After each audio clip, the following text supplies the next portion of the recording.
Tracks of St. Nick, a Jack Magsasaka tale, part 1 of 6. Half of the dynamic duo had been old when I'd gifted it to Ada.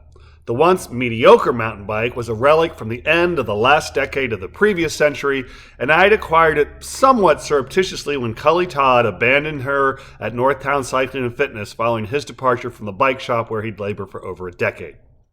It had been the mid-2000s and teens when Cully left his beater behind as he followed the advice of Horace Greeley and gone west. After gathering dust for the better part of a year, I'd taken the abandoned Schwinn, refurbished, retired, and relocated to Urbandale so son Ada could ride it around Greater Des Moines.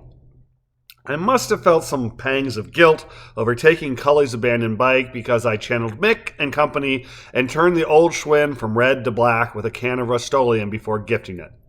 The bike, following some initial use, had mostly gathered dust, and on Christmas Day I found it, forlorn and neglected, on the floor of Ada's garage, connected to and supported by the other half of the duo, a bright red Burley Bee bike trailer I'd given Jack, Libby, and Ada 2 Christmases back. Seeing the bike and trailer sitting in the garage reminded me that I didn't need to go for a jog as I had the option of taking Jack for a bike ride. But as we'd already agreed to go for a Christmas Day run together, I pumped up the baby jogger's tires, installed the rain canopy, mini greenhouse, helped Jack climb aboard, and took my best buddy for a 45-minute jog. Both of us dressed appropriately for the work we would be doing, him bundled in a coat, hat, and gloves, and me in shorts, ultra-thin gloves, and a long-sleeve t-shirt.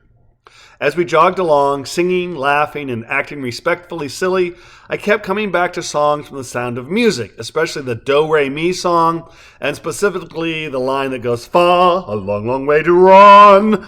Despite the implied effort my slow speed indicated, I decided that 45 minutes of running was more work than I wanted to repeat. So on the second day of Christmas, Jack pushed the remote control button for the garage door, and we entered the garage in anticipation of hitting the paved trails that radiate up, down, east, and west of the Des Moines River via bike, not feet, to Jack's mantra of "Pocky ride bike? Jack ride bike?"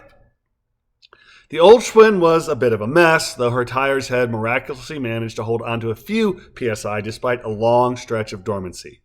I put the pump I'd given Ada long ago to use, inflating the tires on the bike to 60 PSI and the 2 on the trailer to just under 3 atmospheres. Finished with my Hans and Franz routine, I knelt on the ground, listening carefully, and was pleased by the absence of sibilance, which I feared the tires might hiss in protest.